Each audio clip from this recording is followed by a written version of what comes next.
Olá pessoal, tudo jóia? Eu sou o professor Rodrigo Cavaleiro Rodrigues e vamos lá, vamos estudar direito administrativo, vamos estudar mais uma aula introdutória do direito administrativo. O que é que a gente vai tratar agora, pessoal? Vamos falar de poder, vamos falar de Estado, incluindo os elementos do Estado, e vamos falar da ideia de administração pública. Sim, falar de direito administrativo é falar de poder. E falar de direito administrativo é um poder dentro da sua ideia técnica, que é a ideia de política, lá dentro do direito constitucional. Inclusive, alguns doutrinadores chamam a nossa Constituição Federal de a Carta Política. E o que seria política no seu sentido técnico? Organização e exercício do poder. Então, a Constituição Federal estrutura o poder do Brasil, atribui aos principais, cria e atribui poder, competência aos órgãos mais elevados e depois a legislação de direito administrativo distribui esse poder no Brasil na forma de competência. Então, falar de direito constitucional e falar de direito administrativo sempre é falar de poder, mas no seu sentido técnico, tá? No seu sentido bom, legal. Ah, e se todo mundo estudasse, né, direito administrativo e direito constitucional? Ia ser legal, né? As pessoas aprenderiam a falar sobre política de forma mais técnica. Então vamos lá. Olha essa sequência aqui importante para o nosso estudo. Vamos ter que entender essa ideia de poder, pelo menos uma ideia básica sobre poder e, consequentemente, poder político. Para entender, então, o porquê existe o Estado e por que existe governo e administração. Então vamos lá, um conceito de poder. Poder é um fenômeno sociocultural. É uma energia capaz de coordenar e impor decisões, visando a realização de determinados fins. Este conceito é de José Afonso da Silva. Um conceito bem amplo e não é um conceito jurídico, notem, que é um conceito mais para a sociologia mesmo, não é? Uma energia capaz de comandar e impor decisões. Qualquer agrupamento humano, nós identificamos a ideia de poder. Os biólogos certamente identificam essas relações de mando, decisão, obediência, inclusive em outras espécies animais que não a espécie humana. Então, parece que o poder é inerente à nossa sociedade. Então, temos que conviver com isso. E se temos que conviver com a ideia de poder, nada melhor do que organizar este poder. Daí é que vai entrar a ideia, então, de política. Vamos lá, poder político. O poder político, que tem no ordenamento jurídico seu instrumental, é superior a todos os outros poderes sociais, os quais reconhece, rege e domina, visando ordenar as relações entre grupos e indivíduos. O poder político, então, tem esse objetivo, organizar a sociedade. E ele vai se colocar de uma forma superior a todos os outros poderes.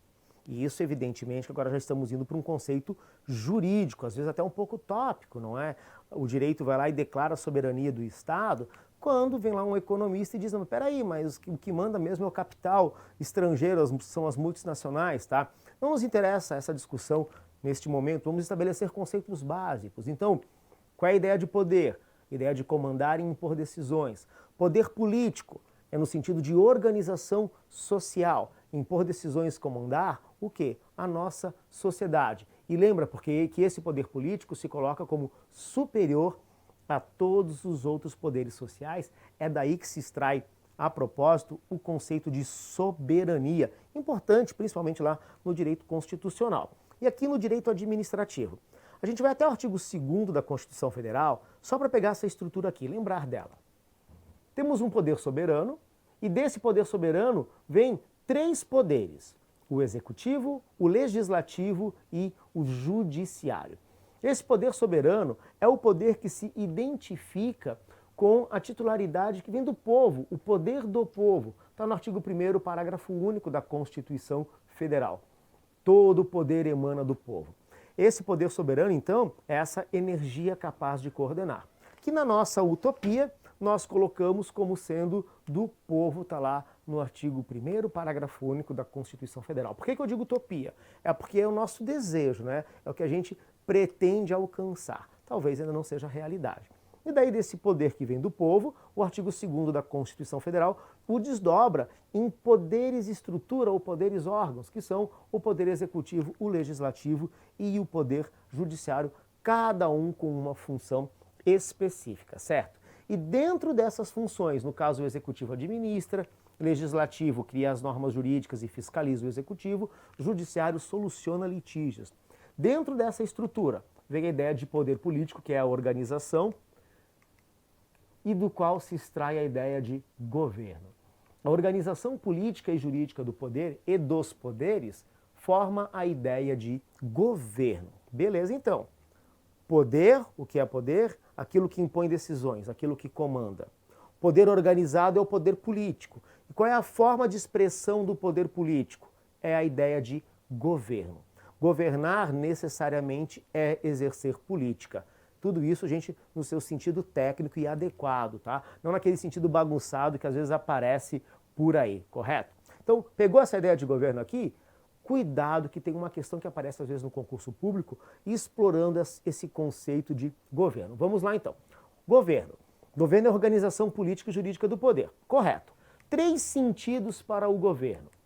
Podemos ter aqui um sentido formal, que é o conjunto de poderes, entidades e órgãos. Temos aqui um sentido material, que é o conjunto de funções estatais básicas. E temos um sentido operacional, que é a condução política dos negócios públicos. Então é o seguinte, quando a gente fala em governo, e daí a gente começa a estudar, por exemplo, são entidades da administração pública direta, a União, os estados, o Distrito Federal e os municípios. Quando a gente começa a estudar essa estrutura, eu estou visualizando o governo no seu sentido formal. Perfeito? Agora, quando eu estudo as funções desse governo, o que é que faz a União? O que faz os estados? E o Distrito Federal? Quais são as funções que eles desempenham? Já estou olhando para o governo no seu sentido material. E daí alguns ainda incluem o sentido operacional, que é a forma como se conduz esses negócios públicos. E esses sentidos atribuídos ao governo confundem-se com os sentidos atribuídos à administração pública. Na verdade, o conceito de governo e administração pública são bem parecidos. Vamos lá, os sentidos da administração pública. Praticamente a mesma coisa. O sentido formal, que às vezes é chamado de sentido objetivo, é o conjunto de poderes, órgãos e entidades. A administração pública, no sentido material, que também é chamado de subjetivo, são as funções públicas e o sentido operacional, o desempenho dos serviços do Estado, correto? E gostaria de esclarecer com vocês que atualmente alguns doutrinadores e doutrinadoras, como por exemplo Maria Silvia Zanello de Pietro, não visualizam esse sentido operacional, não é? É que ele estaria dentro da ideia de sentido material ou subjetivo, faz parte das funções. Então nota que a ideia de governo e de administração, que é exercer o poder organizado, elas se confundem. Perfeito, gente. E tudo isso, né, exercer um poder organizado, tem que ser dentro de um Estado, né, de um país, de uma estrutura governamental estabelecida numa Constituição Federal. Então a gente precisa aqui agora do conceito de Estado e os elementos que compõem esse Estado. Vamos lá para o conceito de Estado. Estado é a ordem jurídica soberana, que tem por fim o bem comum de um povo situado em um determinado território. Este conceito é de Dalmo de Abreu Dallari. Então, Estado, ordem jurídica soberana que tem por fim o bem comum de um povo situado em determinado território. Nota então que são todos conceitos estabelecidos e esses conceitos não são exclusivos do direito. Na verdade, boa parte desses conceitos vem da teoria geral do Estado e da ciência política, que aqui no direito nós pegamos tais conceitos, pegamos emprestado, né, estes conceitos para formar a base da nossa teoria e da nossa doutrina, em especial aqui no direito administrativo. Então, temos o poder organizado, beleza? Ok, mas se a gente está organizando o poder, vamos exercer esse poder onde? Num território? E se a gente vai comandar, vamos comandar quem? Um povo? Então a gente tem que entender esse Estado a partir de seus elementos constituintes, tá? Historicamente, os estados vão se formando, né, ao longo dos séculos. Nossa visão moderna de Estado é a visão dada pelos contratualistas, Hobbes, Rousseau e Locke, principalmente Hobbes e Rousseau, que diz que o Estado recebe de nós, povo, a liberdade natural. Então nós entregamos a nossa liberdade natural, porque nós nascemos livres naturalmente, e entregamos isso para o Estado. E o Estado nos devolve uma liberdade civil, que é essa liberdade exercida nos limites da lei. Então, Estado essa figura pública aqui. Organização soberana, vamos lá, elementos do Estado. Tá? Opa, antes do elemento do Estado, mais dois conceitos aqui. Um conceito aqui de Bastos, não é? O Estado é a organização política sobre a qual vive a humanidade moderna, caracterizado por ser a resultante de um povo vivendo sobre um território delimitado e governado por leis que se fundam num poder não sobrepujado por nenhum outro externamente e supremo internamente. Esse conceito aqui de Estado, de Celso Ribeiro Bastos, é interessante porque ele pega essa ideia de organização e traz para o conceito os elementos que constituem o Estado. O território, o povo e um governo soberano. Então, por que governo soberano? Porque, em tese, pelo menos, não se deixa influenciar por pressões exteriores. Esse conceito do Celso Ribeiro Bastos é muito bom porque traz os elementos clássicos, os elementos constituintes de um Estado. E, por fim, podemos ainda entender que Estado é a organização da nação em uma unidade de poder, a fim de que a aplicação de sanções se verifique segundo uma proporção objetiva e transpessoal, ou seja, uma unidade de poder. Então está aqui os elementos do Estado, a partir desse conceito de Celso Ribeiro Bastos. O povo é o elemento subjetivo. O território, o elemento material ou então objetivo. O governo soberano e a finalidade. Agora é o seguinte, atenção. Povo, território e governo soberano. Nós temos que ter um espaço geográfico para organizar uma nação. Então, dentro do espaço geográfico, uma nação vai ser organizada. Para isso, teremos um governo. Então, um governo que organiza essa nação num determinado território, os três elementos clássicos, governo soberano, o povo e o território. A finalidade, ela foi descrita como um elemento do Estado por Dalmo de Abreu Dallari. Então, não é em todo livro que aparece a finalidade como um elemento do Estado. Como é que você vai se virar na hora de um concurso público? Se por acaso numa questão aparecer a finalidade como elemento de Estado, beleza, assinala que ok, porque tem um doutrinador brasileiro importante que diz que sim, a finalidade é um elemento do Estado, é o Dalmo de Abreu Dallari que fala isso. Agora, se não aparecer finalidade, aparecer só os outros três elementos do Estado, beleza, é a parte mais clássica, digamos, mais antiga, não é? Na verdade, acho que só o Dalmo de Abreu Dallari é que tenta propagar essa ideia de que a finalidade também é um elemento constituinte do Estado, correto? Então, não tem aqui certo e errado necessariamente em colocar ou não a finalidade como um elemento do Estado. Rapidamente vamos comentar cada um desses elementos. Primeiro, nós aqui, o povo, não é?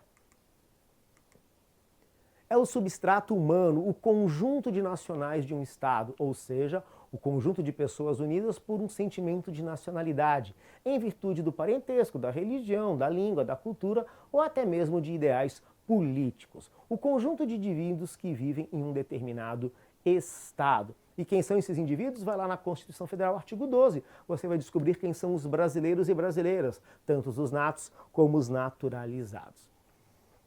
A formação de um povo é uma questão que se estuda na história, não é? Na antropologia, na história. O direito reconhece esse povo como o elemento subjetivo que constitui um Estado. Então, quando a gente pensa na Constituição Federal, artigo 1º da Constituição, temos os fundamentos da nossa República. O primeiro fundamento é a soberania, vamos lembrar então do governo soberano. O segundo fundamento é a cidadania. Porque se eu tenho um governo, eu tenho que ter um povo que constitui este governo, né? Que forma este governo para se organizar socialmente. Então, o povo, elemento subjetivo do Estado. Perfeito? Onde é que nós temos o povo brasileiro? Constituição Federal, artigo 12. Lá temos brasileiros e brasileiras, natos e naturalizados. Perfeito, gente. E o território? Território é a base geográfica do Estado. E é simples isso, é só isso mesmo, a base geográfica do Estado. É o que a gente tem que saber. Mas espera aí, não tem alguns detalhezinhos sobre mar territorial, espaço aéreo? Tem, é verdade, tá? Raríssimo aparecer no concurso público, mas ainda assim, por segurança, vamos dar uma olhada rapidamente nisso. Então, o que é o território como elemento do Estado, como elemento objetivo material do Estado? É a base geográfica onde está esse Estado. E esse território é composto do quê, pessoal? O território ele vai ser composto de uma superfície, que é a base desse território, e também de um espaço aéreo, que é a porção acima da base geográfica. Nota que a base geográfica é mais ampla que a simples base de superfície do território, porque essa base geográfica vai incluir também o mar territorial, que então é uma faixa de 12 milhas marítimas, e a plataforma continental, que é o solo submarino que está neste mar territorial, tá ok? Então é considerado o território brasileiro esse mar territorial, essa faixa de 12 milhas, que não pode ser confundida com a faixa contígua e também com a faixa de interesse econômico que vai até 200 milhas, tá? Até 12 milhas marítimas ainda faz parte do território brasileiro. E o espaço aéreo é o que está tudo em cima disso. E o solo faz parte está abaixo da superfície e a plataforma continental é o solo submarino. Tudo isso faz parte do território brasileiro, ou seja, um elemento do nosso Estado. E daí, detalhes sobre isso lá no direito constitucional, não é? Onde a gente vai ver que as jazidas que estão no solo, no subsolo, melhor, pertencem à União. Detalhes como esse a gente vê na Constituição Federal, perfeito, gente? E soberania, a soberania como elemento do Estado. A soberania, a noção de soberania sempre está ligada a uma concepção de poder. Soberania é o poder incontrastável de querer coercitivamente e de fixar as competências. É o poder de decidir, em última instância, sobre a atributividade das normas, vale dizer, sobre a eficácia do direito. Conceituar soberania é complicado. Eu destaquei algumas frases, mas, por exemplo, no livro do Dalmo de Abreu Dallari tem umas 6 folhas ou páginas, não lembro, falando sobre soberania. Não é tão simples conceituar soberania. Mas soberania, vamos pensar assim, o poder não é o poder político, não é o poder máximo num país, ele se sobrepõe a todos os outros poderes sociais? Perfeito. Vamos identificar esse poder político com a soberania, o poder soberano, do qual o povo é o titular. Todo o poder emana do povo. É esse poder de querer coercitivamente, ou seja, um querer que é obrigatório a outros. Para o exercício da soberania, nós, povo, a partir de um regime democrático, como está na própria Constituição Federal, como é que é o parágrafo único do artigo 1º? Todo poder emana do povo, que o exerce através de representantes eleitos, ou diretamente nos termos desta Constituição.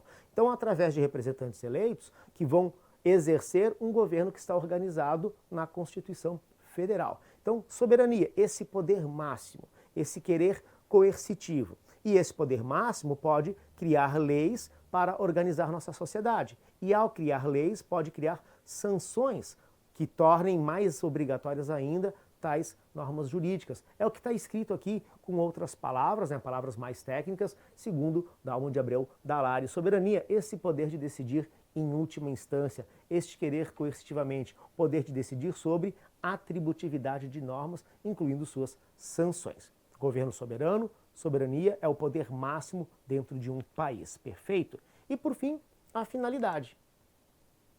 A finalidade, um elemento citado por Dalmo de Abreu Dallari, como eu já comentei com vocês. A finalidade. O Estado, como sociedade política que tem a finalidade geral de ser meio para que os indivíduos e as demais sociedades possam atingir seus respectivos fins particulares. O fim do Estado é o bem comum do seu povo.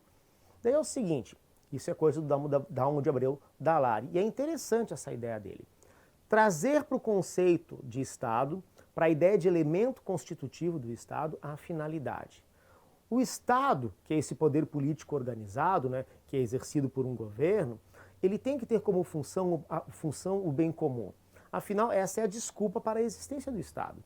Segundo os contratualistas, que eu já citei aqui, o Hobbes, Rousseau e Locke, mas principalmente Hobbes e Rousseau, nós entregamos para esta figura estatal nossa liberdade natural para que o Estado nos devolva uma liberdade civil, ou seja, uma liberdade exercida nos limites das normas jurídicas.